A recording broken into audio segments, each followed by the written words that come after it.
اعوذ باللہ من الشیطان الرجیم بسم اللہ الرحمن الرحیم وَلَن تَرْضَىٰ عَنْكَ الْيَهُودُ وَلَا النَّصَارَىٰ حَتَّىٰ تَتَّبِعَ مِلَّتَهُمْ۔ دیکھو میرے بھائیو، ایک قاعدہ ہمیشہ یاد رکھنا چاہیے، ہم مسلمان ہیں الحمدللہ، ہمیں ایسے کام کرنے چاہیے جس سے اللہ راضی ہو جائے۔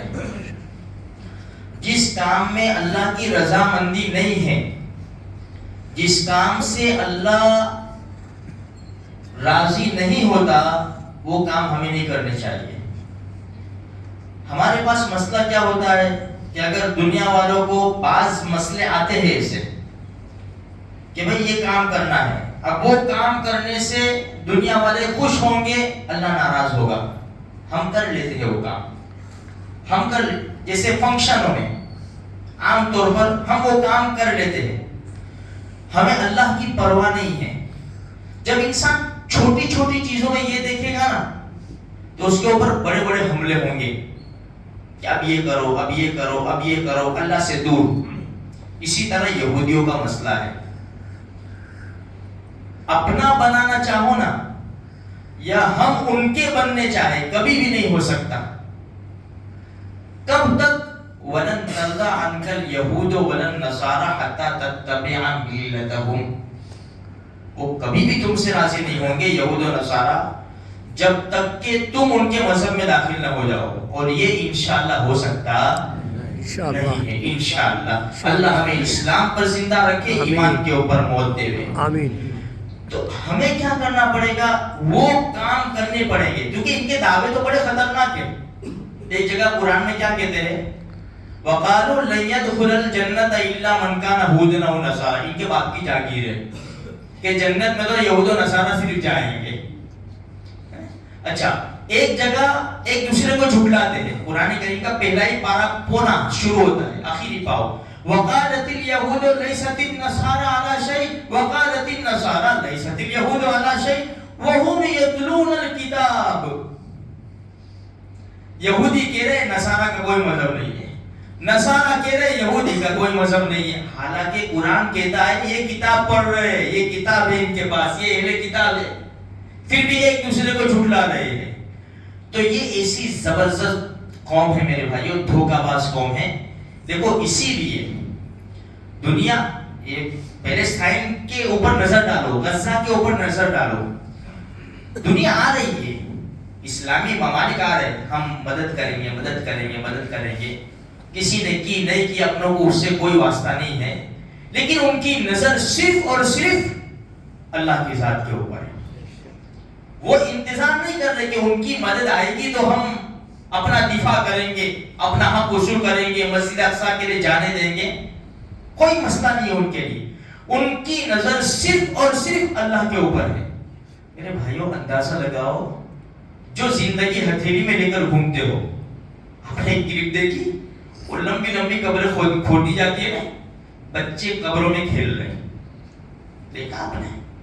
میری اور آپ کی ہمت نہیں ہوگی قبر میں اترنے کی، اتر کے تو دیکھو، فلسطین کے بچے وہاں کھیل رہے ہیں۔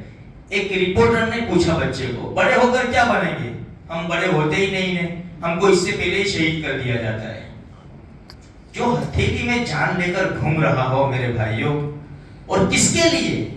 اپنی مال و دولت کے لیے نہیں۔ آج دیکھو ابھی دیوالی کا ٹائم چل رہا ہے، وہاں فلسطین میں مسجد اقصیٰ کا ٹائم چل رہا ہے، مسجد اقصیٰ کا مسئلہ ہے اور ہمارا دیوالی کا مسئلہ ہے، وہ بھی بیزی ہے، ہم بھی بیزی ہیں۔ دیکھو معاف کرنا، ایسا نہیں کہ سب کی بات ہے، لیکن عام طور پر کیا ہوتا ہے، ہم اتنے بیزی ہو جاتے ہیں کہ عصر کی اذان، مغرب کی اذان کہاں چلی جاتی ہے، ہمارا جو روزانہ کا پڑھنے کا معمول ہے وہ سارا ختم ہو جاتا ہے، بھاگ دوڑ۔ اس سے منع نہیں ہے، لیکن دین کا نقصان نہیں ہونا چاہیے، منع نہیں ہے، بزنس منع نہیں ہے، کماؤ، خوب کماؤ، لیکن دین کا نقصان نہ ہو۔ تم دین کو چھوڑ کر دنیا کمانے میں لگ جاؤ یہ تو اچھی بات نہیں ہے۔ وہاں مسئلہ کیا ہے؟ اپنا سارا کچھ قربان کر دیا، سب کچھ، مکان نہیں ہے، کپڑے نہیں ہیں، کھانا پینا نہیں ہے، لائٹ نہیں ہے، کچھ نہیں ہے، صرف ان کی نظر میں اللہ کا گھر ہے۔ وہ بھی بیزی ہے، وہ اللہ کے گھر کے لیے بیزی ہے، ہم اپنے کاروبار کے لیے بیزی ہے، اپنے کاروبار کے لیے ہم نے اللہ کا گھر چھوڑا اور انہوں نے اللہ کے گھر کے لیے دنیا کی ساری چیزیں قربان کر دی۔ ہمیں سبق لینا ہے میرے بھائیوں، سبق لینا ہے اس سے، اس لیے تھوڑی سی ذکر کریں ہم بھی، وہ بھی انسان ہیں، ان کے سینوں میں بھی دل ہے اور دلوں کے اندر ان کی بھی امیدیں ہیں، وہ بھی نوجوان ہیں، وہ بھی معصوم بچے ہیں، ہم بڑے ہو کر یہ بنیں گے یہ بنیں گے، ان کے دلوں کی بھی امیدیں ہیں، مائیں ہیں ان کے پاس بچے ہیں، میرا بچہ بڑا ہو کر ایسا کرے گا، میری خدمت کرے گا، یہ ہوگا، سب کے دلوں کے اندر امیدیں ہیں، لیکن انہوں نے اللہ کے گھر کی خاطر اپنی ساری امیدوں کے اوپر پانی پھیر دیا۔ ہماری کوئی امید نہیں، ہماری صرف ایک امید ہے، اللہ کا گھر آزاد اور آباد ہو جائے۔ تو میرے بھائیوں، ان سے ہمیں سبق لینا چاہیے، پل پل دعائیں کرنی چاہیے، بھول نہیں، تذکرے کر کے بھول نہیں جانا چاہیے، مسلسل ہم دعاؤں میں لگے رہے، انشاءاللہ ثم انشاءاللہ ضرور اللہ کی مدد آئے گی۔ اللہ کی مدد تو شروع ہو ہی گئی ہے الحمدللہ، ہم دعائیں کرتے رہیں گے، ہم بھی شامل ہو جائیں گے۔ اللہ تبارک و تعالی ہمیں بھی قبول فرماوے ان کے صدقے طفیل میں، اور اللہ ان کی غیبی نظام چلا کر مدد فرماوے، اور جلد سے جلد اللہ پاک مسجد اقصی کو آزاد اور آباد فرماوے۔